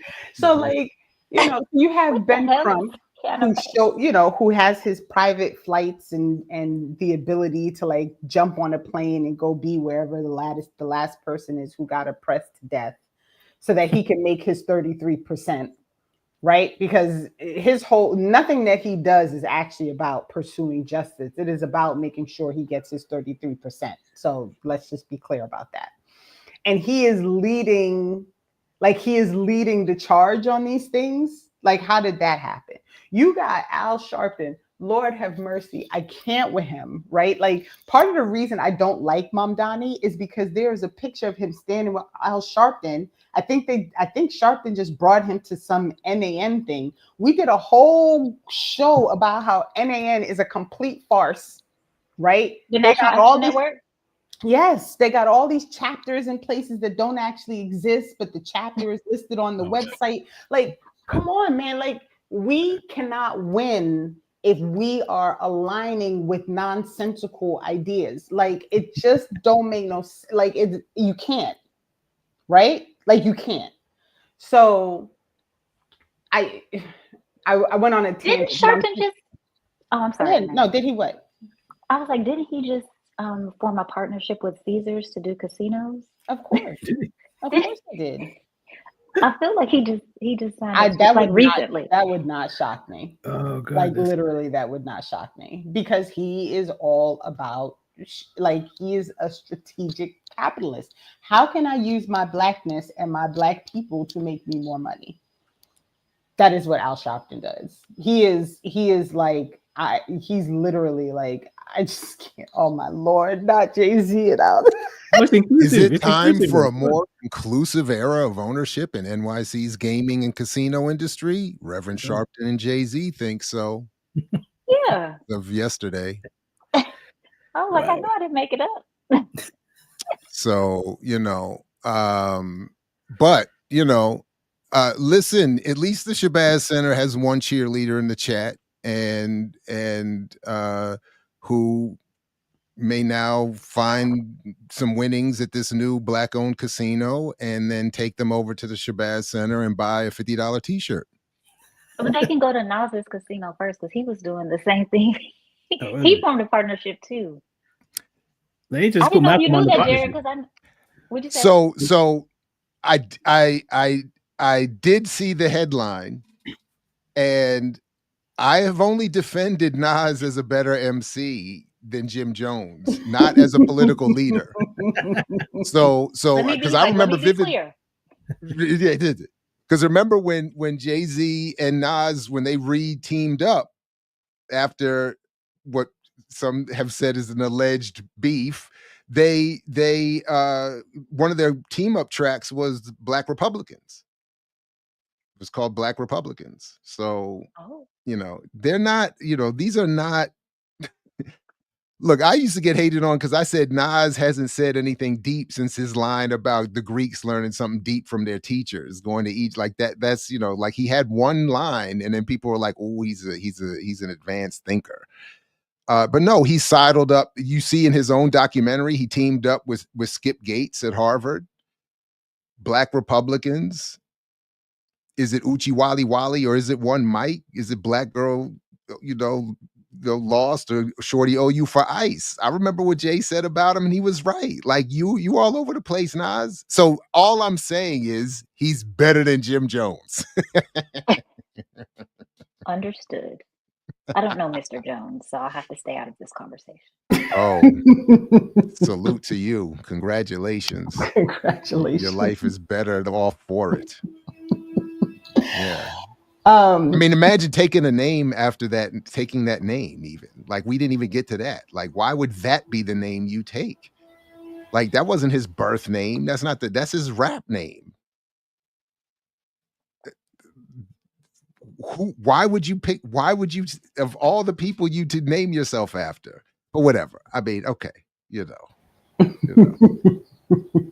Rappers are not the ones to follow us for definitely. That's definitely don't follow people's children and don't follow rappers. Yeah, seriously. And again, listen.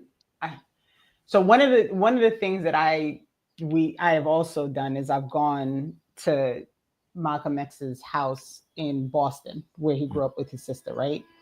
And there's a real fight in that community to try and keep that house where it is, to try and build it up so that people can actually go into the building. Like there's a lot of, and I wonder sometimes, like I look at that and I'm like, are they giving any money to this project? And I don't know, like I haven't looked at it at all. So I don't know if they are or not, but I'm curious, like, is there any effort being made to maintain the building where Malcolm X grew up, right? Because that's also a part of his history. It's a part, and it's like you could just drive up and park in front of that house in Boston right now, right? Like you could just so I think I'm gonna just hold to my like, you don't have, like, being the child of a revolutionary does not make you a revolutionary, right? And by the way, go ahead. what's this? I didn't know. Again, this is something I've also never thought about for some whatever odd reason. What is the house like? Is it a museum of some kind, or is it somebody actually living in that house, or what? No, they're trying to, I think it's now a historical landmark. If I remember correctly, Okay. it did get at least that, but it's, they're trying to fix it so that it's structurally sound. I think you can go in during certain times and like walk through the house, but they're trying to raise money to actually like make sure that the house can stay where it is. And and again, the real problem is the same problem that we all talk about all the time, is the greater structure of capitalism. Like that's the real problem, right? Like his kids are not the real problem, right? His kids are really just trying to survive using the things that they have in order to survive, right? Their father happens to be the thing that they have in their back pocket that they can use to survive. It's an unfortunate reality, right? And this is not to say that the center as like a place within the community doesn't do things. My issue again is this larger structure of the reselling of Malcolm X as something that he is not and was not, right? He was not a capitalist. He was not like I do not think that if Malcolm X was in the room that he would want to be in the room with Al Sharpton and Ben Crump. Like, I just don't think those would be his people, right? Like, I'm not. Well, I mean, I guess if the center was doing on the ground doing the work and was using this to generate income, I guess that would be defensible. But I don't know enough about the center I don't really know what they do. Anybody on here has like, Kehinde, I don't know, you probably have merged. Renee, we know you have merged. I don't think anybody here is saying we don't understand that you can sell t-shirts and that's not problematic. I think the problematic nature for those of y'all who don't get it is that you have Spike Lee standing in a shirt that says Malcolm X and the X is in the American flag. Like, let's be real about that. That we know from doing very limited reading is not what the man would have wanted. And we know that he also made connections to this US project and the idea of capitalism. So yes, when we talk about the center selling those shirts in particular and for $50, that seems like they might be doing something that is capitalism adjacent that the man would not be on board with. Like, nobody on here is saying we against selling merch. Like, be for real. Yeah, that American flag is so offensive. No, honestly, it's properly offensive. Like, I did not see that. That's like I can't even think of a comparison, but it's actually offensive to the man's legacy. Like, it's really like literally. Anywho.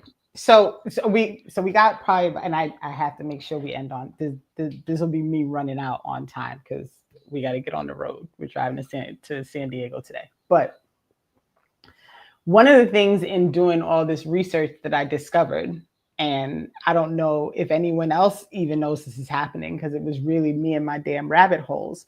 So do you know that a new political party was started in Australia in response to one of their candidates getting in trouble with their Labour Party because they refused to side with them on Palestine?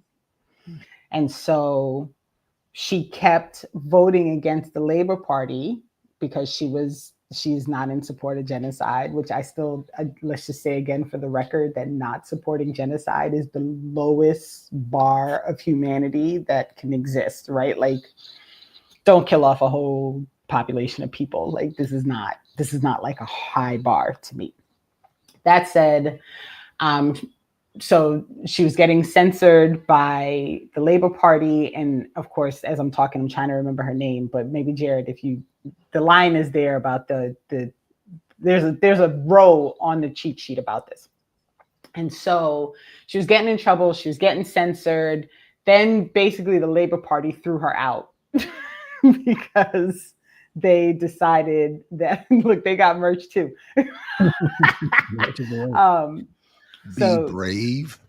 Be brave. So it's called the Australian Voice is the new party. So that's what the AV is for. And it was started by this young woman who's like 29 years old. She's I'm trying to remember what country she's from. I'm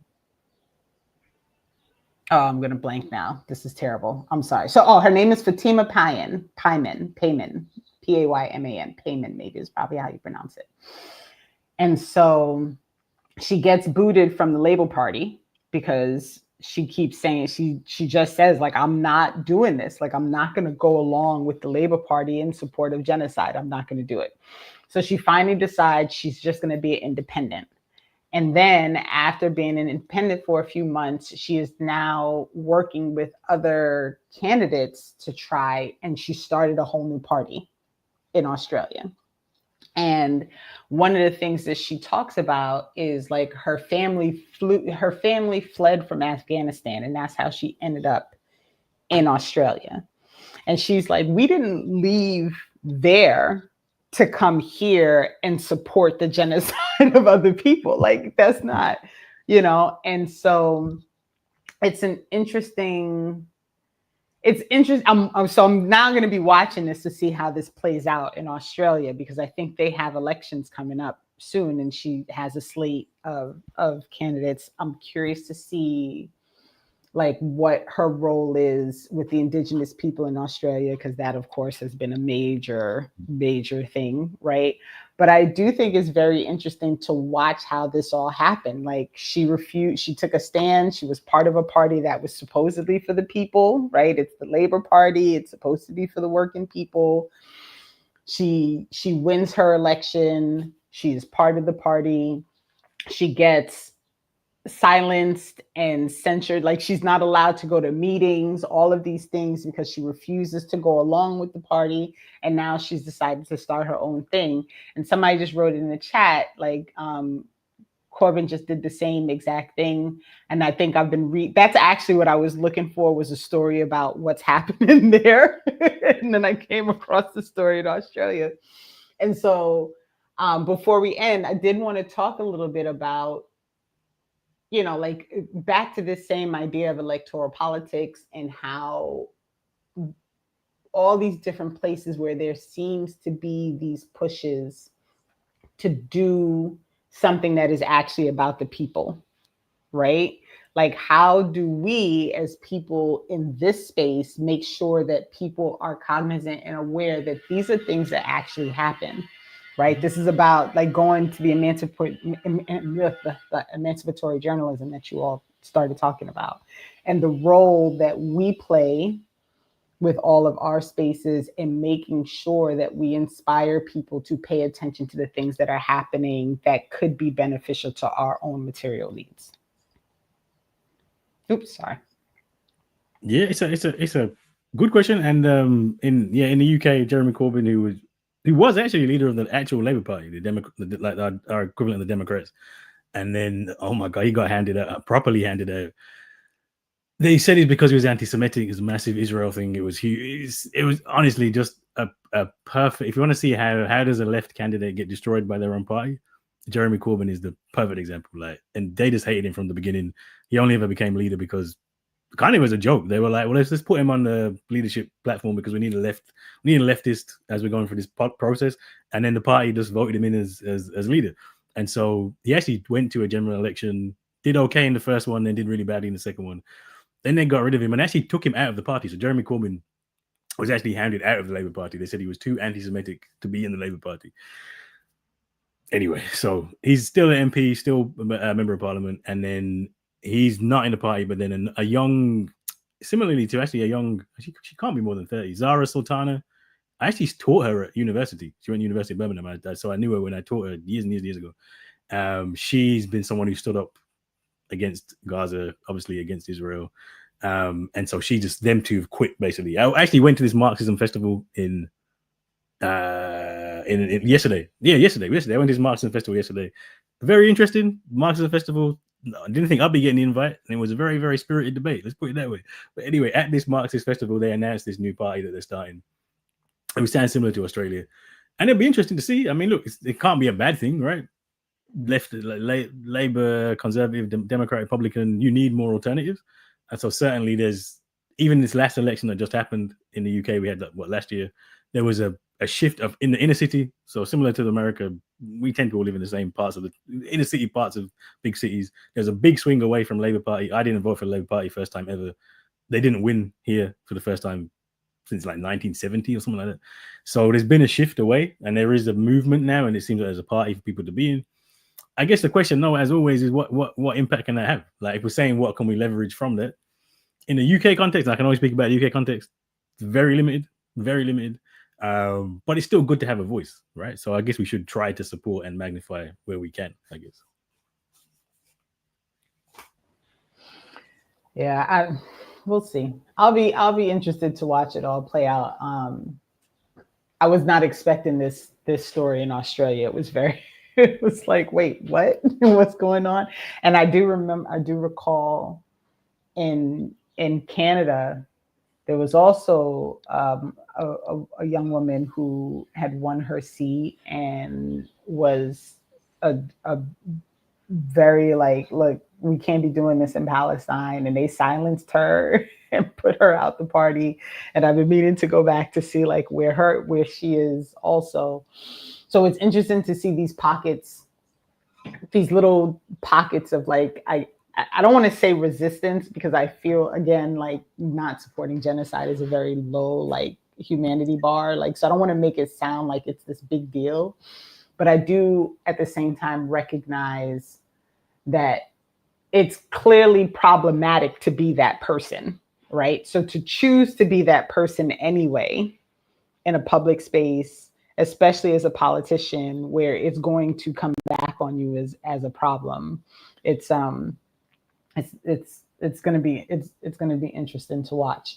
But as I say this, I'm reminded that the BBC recently pulled their documentary about the doctors in Gaza, and they're getting some level of flack for it. I think I saw a headline somewhere that the BBC journalists were coming out to say that they're not allowed to say Gaza, and that there's a whole lot of stuff happening behind the scenes at the BBC with regard to their pulling of this documentary, which I think, if I saw properly, can be seen on like Apple TV or something like that. I know Hassan, what's his name? Hassan Zedio, that he branched off from MSNBC.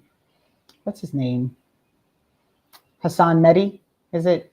Mehdi Hassan. Mehdi Hassan. Yeah. And so his site is, because I guess his company is also behind the documentary being made. And so if you pay him, then you can watch the full documentary. Capitalism rears its head always. Like, you would think if they really wanted people to watch it, they'd just put it on YouTube like they did.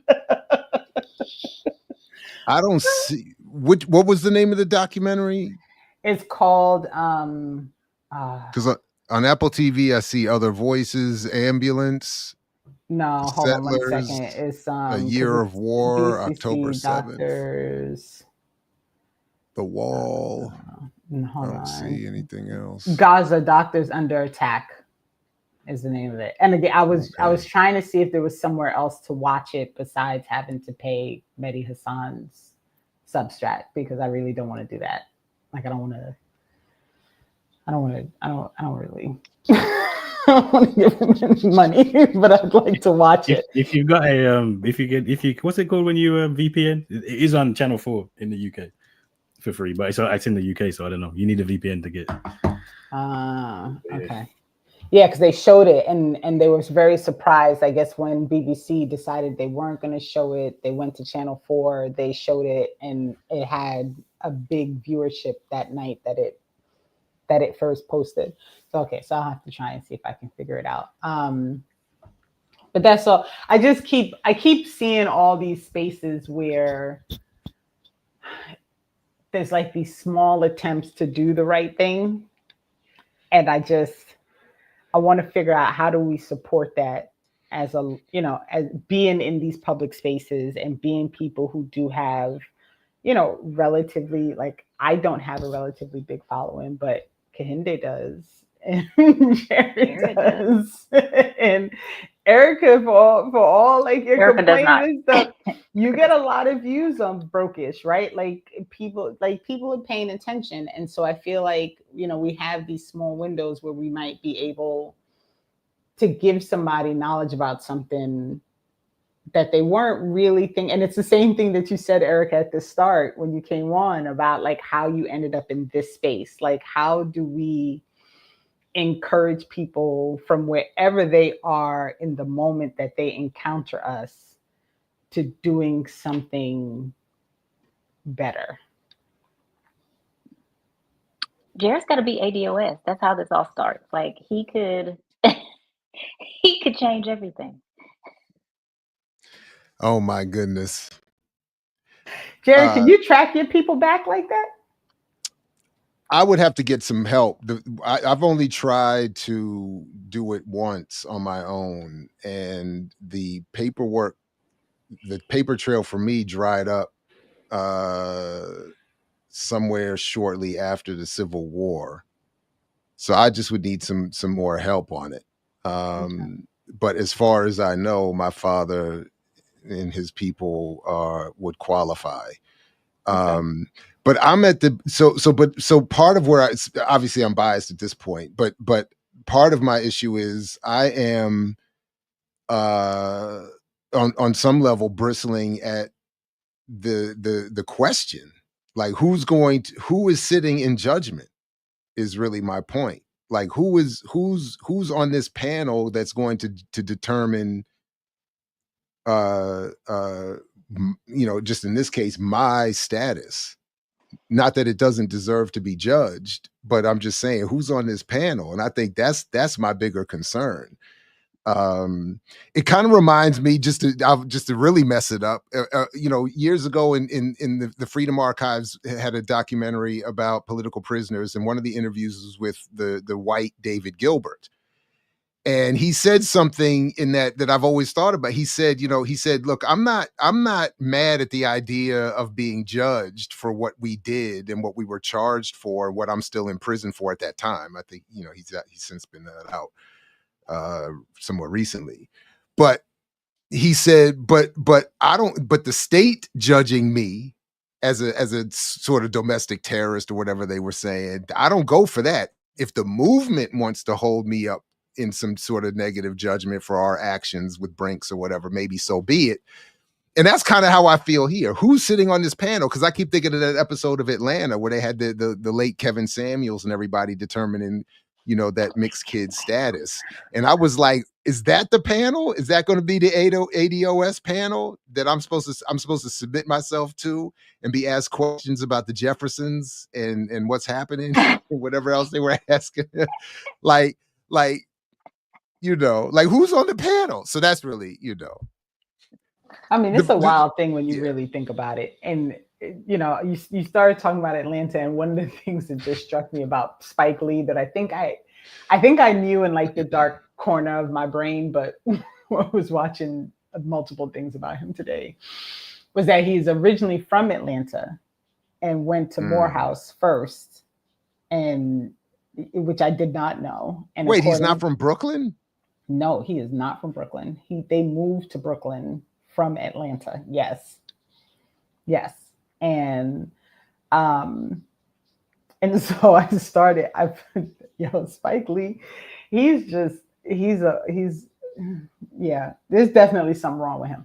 But there's like a whole 20-minute like thing about his struggles as a director and how hard he worked and the death threats. And, so people always like to focus on, I feel like with people like Spike Lee, people always like to focus on the things they could not escape as Black people as like the reason that you should be really like, you should respect Spike Lee, right? Like he couldn't escape the racism of the Emmys, and he couldn't escape, all these things, but he's part of the problem. So I don't put me in the same like car as Spike Lee. Like we ain't from the same, and especially now that I know he wasn't born in Brooklyn, like I'm done. Like I cut all ties. Well, one last reference today to the documentary, to our interview for your documentary that I hope people watch and they see the thing would be, I think, Renee, we should all pick up the question that I did not answer that I noticed when I went to review the interview, which is what's wrong with Oprah? Because I think there's an overlap here. A big one. And, I think and I'd like people to understand that Oprah is ADOS. And so like, she can track her whole family history back and she's a billionaire. And so like, can we, can we just stop? Can we stop with the whole thing? But maybe we should. I don't know if I want to talk about Oprah though. That might get us shut down. Queen, mother, goddess. Oh, that might get us Africa streamed if we do that. I don't know. It would be a risk for sure. The late Barbara Ehrenreich wrote a number of I think important books, and one of them was a critique of. She had a strong critique of Oprah, and I know that as a white woman, that there are complications with the messenger, but the analysis I thought was on point. And to this day, Daphne Reed, I think, still has the best essay in that book. Now I can't remember his name, but it was a step in the anthology "Step into a World." She did a chapter on Oprah's book club and Toni Morrison that I thought brilliantly lays out the context for why Oprah has been so successful, and the white affluent women that put her and elevated her to her status. And like, not for nothing, every bad thing on earth is associated with Oprah Winfrey. Like straight up, like climate change, Gaza. I just, like for real, like everything. That's how we got Dr. Oz. That like all the bad things. Dr. Phil. I know we have to go, but in fairness, and look, I'm not trying to cape for Mother Goddess. Oh, but in the same way that Jared is like, I'm gonna separate Nas from his politics, right? Is there a way that we say, I'm gonna separate Mother O and her media queendom from her politics and then go from there? But I don't know, because is anybody that Nas supported currently running a governmental structure? I don't think so. But I would say, I think, to be fair to Erika's question, I would say Oprah is as good at doing what she has done as Nas is at being an MC. Absolutely. In all seriousness, she is as good as becoming a TV host, a television personality, a media owner, a corporate mover, a power player, an actress. I think actually she's a very talented actress. I don't like her roles. I don't like what she says or does in those roles, but I thought she's very talented. So I would absolutely be willing to make that same, and then just follow up and say that neither one of them should be anywhere near anything associated with leadership. That's all. Absolutely. Or analysis. Hey, I'm just trying to get on Oprah's book club, so I have no comment from me. He's like, you gotta write a fake book. In this show being a sellout. That's what he said. No, write an entirely fake book, and they might pick you up. It's brutal, man. Y'all are terrible. Erika, that's why. Yeah, but Erika's good. She called it. She come with that Southern church. But she a hater. Erika is a hater. Erika come with. She got that left hook you don't see. You gotta be careful with Erika. Erika's all nice about it too. She's like,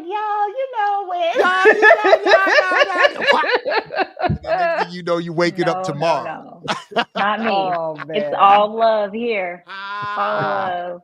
I'm glad that I shamed you into coming on, Erika. Absolutely. Good. I'm glad. It would not have been as fun with you. It would not have been as fun with you just in the chat. So I'm glad you came on. No, and Kehinde, thank you for joining. Stay safe out in them UK streets. Deadly. It's only 3%. Remember, we're not safe. Listen. And I just watched that whole thing on the London train bombings. There's a documentary. Yeah, I saw that too. I saw that too. Listen, the Grenfell Tower joint. I watched that too. So there's just a lot of they be doing y'all dirty over there in London. You know, when they did I was in America when the London bombings happened, and there was a second one the next week that didn't go right. And there was a CCTV image of the person. It looked like me. I'm so glad I'm not in England because that would have been. You know what? I said the same thing. I pulled up a picture. I did. I thought said, who got me up there in New York? Thank you for the invitation. Thanks for. It was an honor to participate in the documentary. Good luck with the rest of the work and the book that we will eventually, hopefully, get to see around here at some point. Look, there's Erika. Look. Just rubbing salt. Look. Future Dr. Brown got her copy. I'm can we, and Erika's been great. Renee, thank you very much. To the undefeated chat -1. Yeah, he needed to go. -1. Bye. See you next week with more Saturday with Renee.